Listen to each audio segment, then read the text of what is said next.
Con mucho gusto, señor presidente. Secretarios, funcionarios, compañeros, señoras y señores, muy buenos días, ciudadanía en general de nuestro país. Voy a compartir con ustedes información que hasta el momento ya ha sido presentada en varias ocasiones y que hemos ido comentando todos y cada uno de los días sobre la evolución de esta epidemia en el mundo desde que empezamos a informar hace más de 2 meses. También voy a detallar la situación actual en México hasta el corte más reciente de información para posteriormente centrarme en las características principales que vivimos en este momento, el enorme momento de oportunidad y la preparación para las siguientes fases. Empiezo primero presentándoles, como en algún momento se solicitó, al equipo de científicos y científicas que han estado involucrados en el proceso de reflexión técnica. No puedo, por razones de tiempo, detallar a cada una de ellas, pero como se puede ilustrar, al frente de nuestro secretario de Salud, el doctor Jorge Carlos Alcocer Varela, hemos estado trabajando distintos procesos de reflexión, de planeación, de evaluación, de preparación para finalmente entrar en la respuesta que formalmente dimos por iniciada el 27 de febrero de 2020, cuando detectamos el primer caso. Cuando llegamos a ese punto nos encontrábamos cómodamente preparados por un proceso que había iniciado desde el 3 de enero y que se había disparado porque el 31 de diciembre de 2019 nuestros sistemas de monitoreo y alertamiento temprano nos habían permitido identificar la ocurrencia de un pequeño brote de 44 casos de neumonía en Wuhan, China. En las distintas fases de preparación, este grupo científico, conformado por médicas, médicos, especialistas en infectología, en virología, en inmunología, como el propio secretario de Salud, en epidemiología, tanto de enfermedades infecciosas como de enfermedades crónicas y epidemiología ambiental, en promoción de la salud, en salud mental y otros campos del conocimiento médico, nos permitieron no solamente la identificación de retos, sino la evaluación crítica en todo momento de cuáles son los elementos que estaban presentes y los que podían hacer falta en el plan de preparación. Como consecuencia de ello, pudimos construir un repertorio muy amplio de documentos guía, de lineamientos técnicos que se sintetizan o convergen en 3 documentos fundamentales: el lineamiento de vigilancia epidemiológica y diagnóstico por laboratorio, que ha tenido ya 5 revisiones de acuerdo al proceso de evolución de esta epidemia; el lineamiento de atención médica para todos los niveles de atención y la guía de los procesos de control de infecciones, que aplica no solamente para el ámbito concreto de salud, sino para todos los espacios públicos y privados que pueden existir en el país. A partir de ello, este grupo se vinculó también con las múltiples instituciones fuera del sector salud que nos permitieron una visión amplia, con un horizonte de mediano plazo para la preparación y un horizonte de mediano y largo plazo para la recuperación en las distintas consecuencias que esta epidemia puede tener. Esto ha sido el proceso de construcción del aprovechamiento de las capacidades institucionales que México tiene y ha construido en varios años, pero también de la disposición de trabajar unidos y muy coordinados en todo el gobierno, con todos los órdenes de gobierno y con toda la sociedad. Hemos tenido innumerables encuentros y acuerdos, no solamente en el interior del gobierno y con los gobiernos estatales y los municipales, sino también involucrando a actores privados y sociales que han sido partícipes de este proceso de preparación. Esto involucra la continuidad de operaciones, la respuesta hospitalaria, el diagnóstico por laboratorio y varios otros elementos que sería muy largo de detallar. La siguiente. En el mapa global que presentamos todos los días y que elabora la Organización Mundial de la Salud con la información que proviene de los países, tanto de sus gobiernos como la constatación por fuentes indirectas de acuerdo a lo dispuesto por el Reglamento Sanitario Internacional, podemos ver o hemos podido ver la propagación de este virus, y esto fue lo que justificó que tempranamente la Organización Mundial de la Salud declarara esta como una emergencia de salud pública de interés internacional y posteriormente anunciara el carácter de pandemia, que no tiene otro significado técnico más que la propagación por una extensa porción del mundo. Actualmente prácticamente todos los estados nacionales tienen al menos un caso, y hay zonas donde destacadamente existe la mayor transmisión.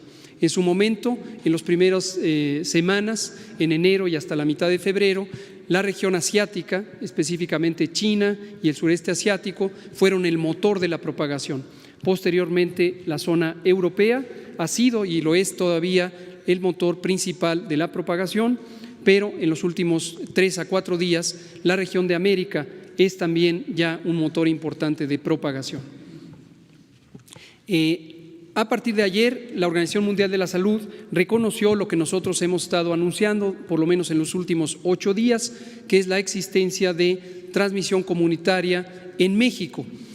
Eso lo hemos explicado, para nosotros es la primera generación de transmisión que nos permite ver que los contagios de personas que provienen de otras partes del mundo pueden propagarse al interior del país, y al conservar la trazabilidad de estos casos, seguimos utilizando, como lo hemos hecho desde el inicio, la estrategia de contención centrada en las personas. Esta estrategia de contención nos ha permitido prolongar el tiempo antes de que pasáramos a la fase 2 y ha sido útil durante esa fase. Continuará durante algunas semanas en la medida en que tengamos la capacidad de identificar a los casos, podremos ponerlos en aislamiento, estudiar a sus contactos y seguir con ese mecanismo. Sin embargo, como comentaré en los próximos pocos minutos, ha llegado el momento donde podemos tener una mayor contribución con estrategias colectivas, estrategias masivas, que corresponden al capítulo técnico de mitigación comunitaria y nos van a permitir ser aún más eficientes en reducir la velocidad de propagación, contribuyendo al esfuerzo inicial centrado particularmente en la contención. En el siguiente diapositiva es también el informe específico del país, y lo que podemos ver son algunas características que me gustaría destacar. Lo primero, los números. Tenemos hasta ayer por la tarde 367 casos acumulados que han sido confirmados. Asimismo, 1.865 fueron en su momento estudiados como casos sospechosos. Se contribuyó a la contención en la medida en que se instrumentaron las medidas de aislamiento, pero también hoy sabemos que esos 1.865 han sido descartados. Continúan en estudio, y esta es una cifra variable de día a día, 826 que son estudiados cada día con la posibilidad de que pudieran ser casos confirmados y el resultado de que lo sean o sean en su momento descartados. También quiero destacar que en la mayoría de los casos, como lo hemos explicado y como ha ocurrido en otros países, afortunadamente se trata de una enfermedad que se autocontrola por la respuesta inmune del organismo, y en un periodo de aproximadamente 7 a 10 días, máximo 14 días, desaparece espontáneamente. Esto ocurre en casi 90% de los casos. 9 de cada 10 no van a necesitar ninguna atención avanzada, no van a necesitar hospitalización, y su riesgo de complicaciones es significativamente bajo. Desafortunadamente, hasta 8 de cada 10, hasta 1 de cada 10 pueden tener, o 2 de cada 10 pueden tener una enfermedad que se prolongue y que requiera otro tipo de atención, con hospitalización, y en algunos grupos de la población puede haber incluso la necesidad de medicina crítica, de atención crítica en terapias intensivas. Estas son las personas que reiteradamente hemos destacado como de mayor vulnerabilidad en términos de salud, que requieren la mayor atención del Sistema Nacional de Salud, pero también de la sociedad, para poder prevenir que se compliquen, y en caso de que presenten alguna complicación directamente o indirectamente relacionada con la enfermedad COVID, puedan recibir atención oportuna y puedan restablecerse a la mayor posibilidad. Y el último elemento que señalo respecto a este informe es el mapa.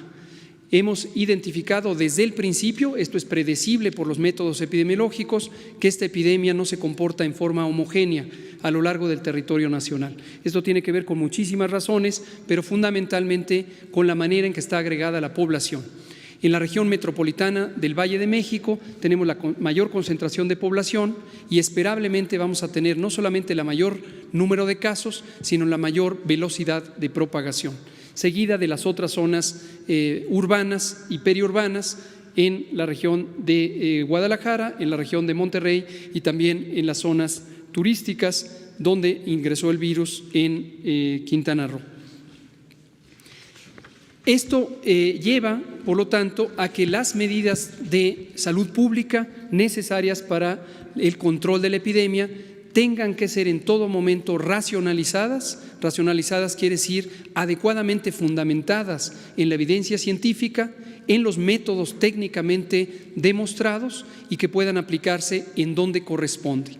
Hemos destacado, y los acaba de señalar el presidente, que las medidas que no se amparan en ciencia empiezan a generar preocupación, caos y corren el riesgo de afectar no solamente la posibilidad de controlar efectivamente la epidemia, sino aspectos fundamentales de la sociedad, de la economía pública y también incluso de los derechos humanos. La restricción de movilidad puede ser una medida de salud pública, pero no debe utilizarse como una primera herramienta. Esta es una herramienta extrema que se reserva a las situaciones hipotéticas de que se perdiera la capacidad de control. Lejos estamos de ello, hemos podido seguir esta epidemia en cada una de sus fases y esto nos ha permitido trazar horizontes claros que nos han permitido que con una antelación de varias semanas podamos poner en práctica los recursos, las herramientas, el personal y los métodos necesarios para la contención y la mitigación.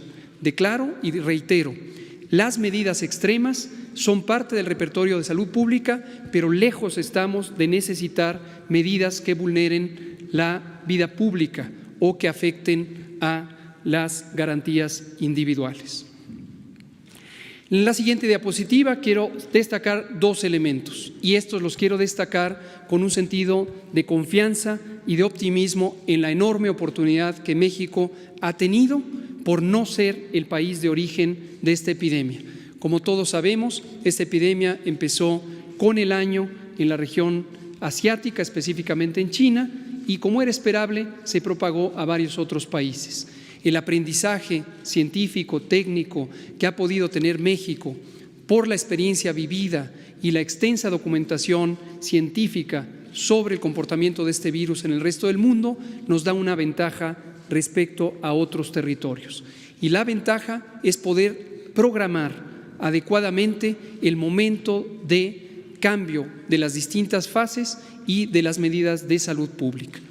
Lo que vemos en la diapositiva es una característica que señalamos recientemente, que es la distribución de casos de acuerdo a su origen.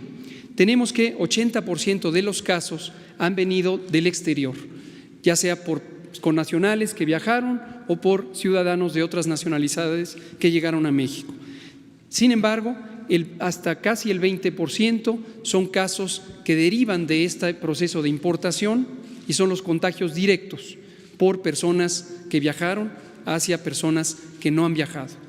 Y lo que tenemos como una señal muy temprana es la existencia de casos en donde no existe un antecedente de contacto ni con personas que viajaron y se infectaron, ni con alguien en el territorio nacional. Aunque apenas es el 1%, 5 casos, lo consideramos una señal temprana que debe ser tomada en cuenta porque esto precisamente es el elemento clave que empieza a distinguir la fase 1 de la fase 2. Esta característica, no el número de casos, esta característica, la pérdida de trazabilidad de los contagios. Y este dato, este elemento es crucial porque define también donde se empieza a agotar la utilidad de las medidas de contención centradas en los casos y la necesidad de anticipar las medidas poblacionales de mitigación. Ahora, en la siguiente diapositiva, y esto me gustaría también que lo tengan muy en cuenta, por eso lo hemos querido explicar cuando solamente era un elemento teórico, un elemento de proyección científica, a cuando empezó a ser un elemento de datos reales. En la gráfica lo que se muestran son curvas epidémicas de algunos de los países que al momento han sido más afectados: España, Italia, Francia, Alemania y Estados Unidos de América. Lo que vemos en todos esos países es lo que se puede esperar de una epidemia de rápida propagación. Es decir, durante un periodo que aproximadamente es de 30 días en promedio, tenemos una transmisión francamente lenta.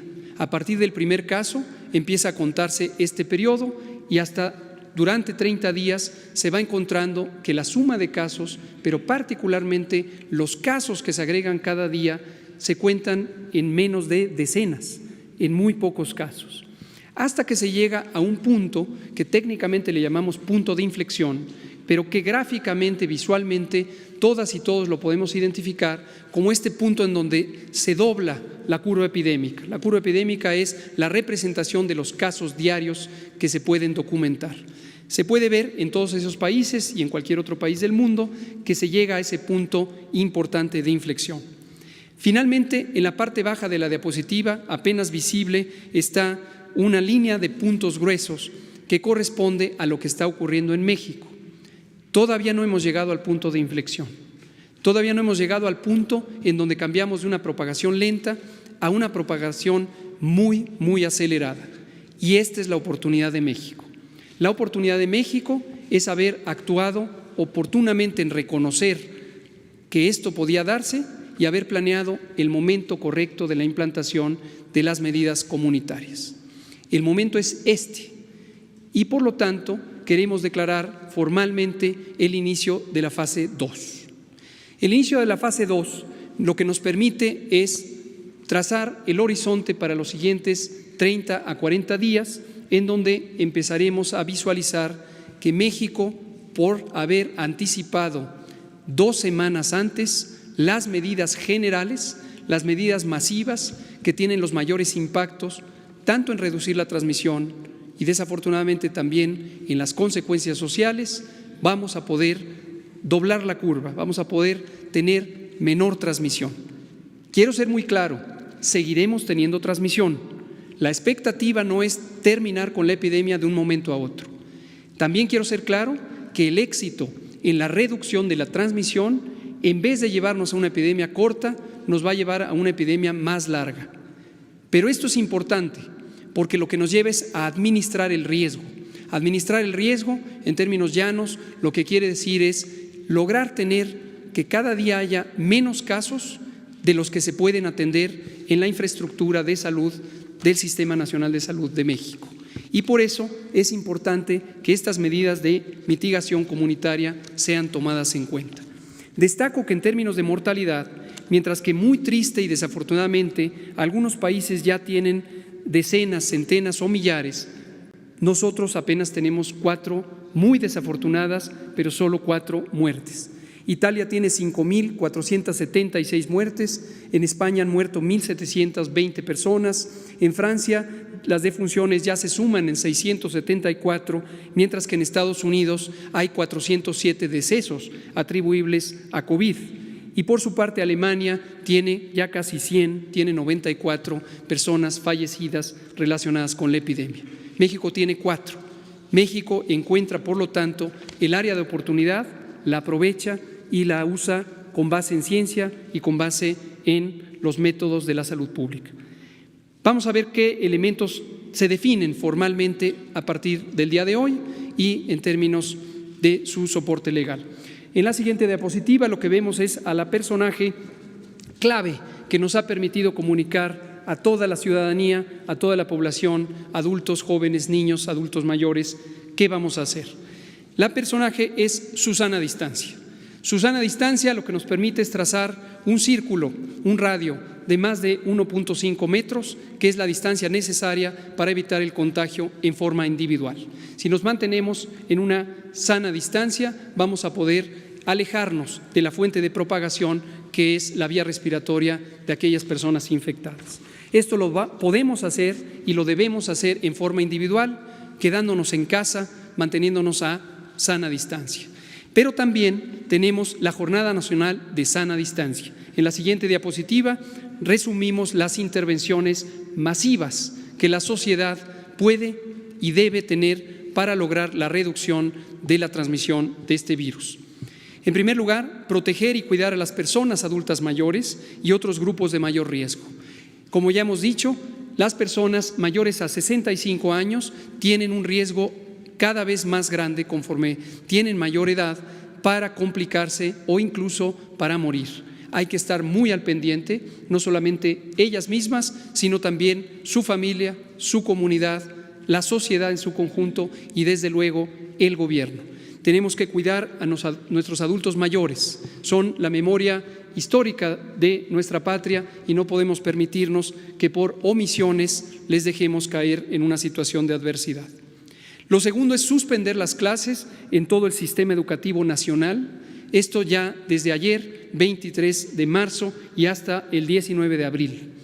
Aprovechando las 2 semanas de vacaciones ya programadas, agregamos otras 2 y tenemos un mes completo de sana distancia en todo el sistema educativo nacional.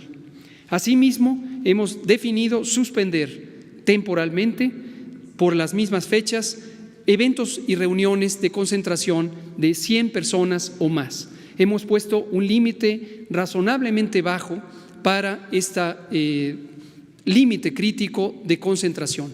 Todas las reuniones privadas, públicas, sociales o gubernamentales deben ser evitadas durante todo ese mes para que se reduzca la propagación. Este es un mecanismo efectivo de prevención para quienes participarían en esas reuniones, pero también para toda la colectividad. Asimismo, suspender temporalmente actividades laborales. ¿Pero cuáles? Aquellas que impliquen la movilización de personas de sus domicilios al trabajo y de regreso o que estén llevando a la movilización en el espacio público. Esto en todos los sectores de la sociedad, el público, el privado y el social. Ahora, aquí es muy importante. Las instituciones, las organizaciones privadas y sociales no pueden parar porque de ellas dependemos todos y todas en este país. La producción de alimentos, la logística básica, los servicios dependen de todas estas organizaciones. Entonces, conjuntamente con esta medida de suspender las actividades laborales que impliquen la movilización o reunión de personas, se ha solicitado que todas las organizaciones, dependencias y entidades pongan en práctica sus planes de continuidad de operaciones para garantizar el funcionamiento y el logro de la misión fundamental de ellas y además los derechos tanto de los trabajadores y las trabajadoras como de las personas usuarias de sus servicios. Por último, pero no menos importante, continuar en una acción más intensiva y dedicada las distintas medidas de higiene básica, higiene pública e higiene individual. El lavado continuo de manos con agua y jabón, y si no hay agua y jabón, con sustancias antisépticas. El proteger el estornudo tapando nariz y boca con el antebrazo. ¡Achú!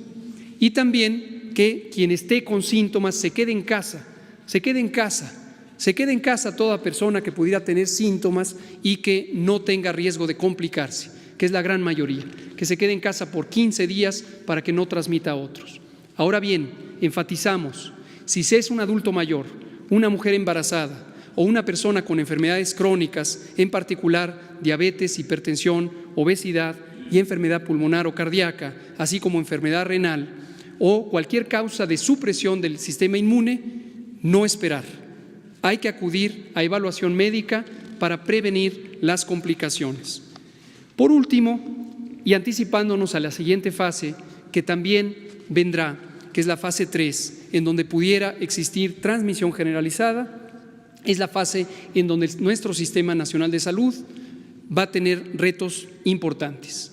Pero esos retos se pueden solventar si el sistema está organizado, si el sistema mantiene alta la moral. Y aquí quiero aprovechar para agradecer a nombre de todas y todos el dedicado trabajo de todo el personal de salud. Médicas, médicos, enfermeras, enfermeros, psicólogas, psicólogos, el personal de apoyo, trabajadoras sociales, todo el personal que representa el Sistema Nacional de Salud. Es una comunidad valiente, es una comunidad heroica que ha solventado muchísimas adversidades en el día a día y también en etapas críticas como esta. La solidaridad, el compromiso, la responsabilidad profesional de todo el personal de salud en este momento es fundamental. No podemos entrar en ninguna clase de discordia o en alguna clase de distanciamiento emocional y distanciamiento de comunicación. Todo el Sistema Nacional de Salud tiene que estar presto y atento para responder a este reto. ¿Cuánto tenemos en infraestructura? Tenemos lo que se ve en esta diapositiva, tenemos una capacidad sólida, tenemos una capacidad amplia, organizándonos de una manera solidaria y generosa entre todas las instituciones del sector salud, las dependencias civiles y militares, podemos tener una capacidad suficiente. Solamente la infraestructura dedicada específicamente a COVID, que no es toda la infraestructura, nos permite tener unidades de terapia intensiva, camas hospitalarias, ventiladores mecánicos, monitores, oxímetros, rayos X portátiles, etcétera, etcétera, todo el equipamiento que cuidadosamente fue seleccionado como relevante para enfrentar a COVID. Esta es solo la capacidad básica instalada, apropiadamente puesta al servicio de la respuesta a esta epidemia. En pocos minutos presentarán las instituciones militares de nuestro país, por supuesto también heroicas, el plan de apoyo a la población civil. Cierro diciendo, médicas, médicos, personal de salud en general han sido considerados como no solamente indispensables, sino también como una comunidad a la que se le abren las puertas para robustecer nuestro sistema. Desde que se estableció el Instituto de Salud para el Bienestar, se estableció una convocatoria para contratar a personal de salud general y especializado. Hoy reiteramos que la convocatoria sigue abierta. Ya de los 43,000 personas contempladas por contratar, ya hemos completado más de 1,200 personas. Sin embargo, en este momento necesitamos acelerar el proceso de reclutamiento, por lo que invitamos a personal de salud de las distintas especialidades señaladas en la imagen a que atienda la convocatoria y se comprometa con el futuro de este país, siendo una persona que ayude a enfrentar la epidemia. La convocatoria está abierta, los datos son disponibles. Termino diciendo, la unidad de propósito, la unidad nacional en términos de la respuesta de un problema complejo nos va a robustecer, no solamente para lograr solventarlo, sino para encontrar que las mejores capacidades del país están en su gente, están en su corazón, están en su cerebro, están en todos nosotros. Por ahora nos distanciamos, por ahora establecemos una sana distancia, pero es física, no es moral, no es emocional y no es, por supuesto, en la solidaridad del pueblo.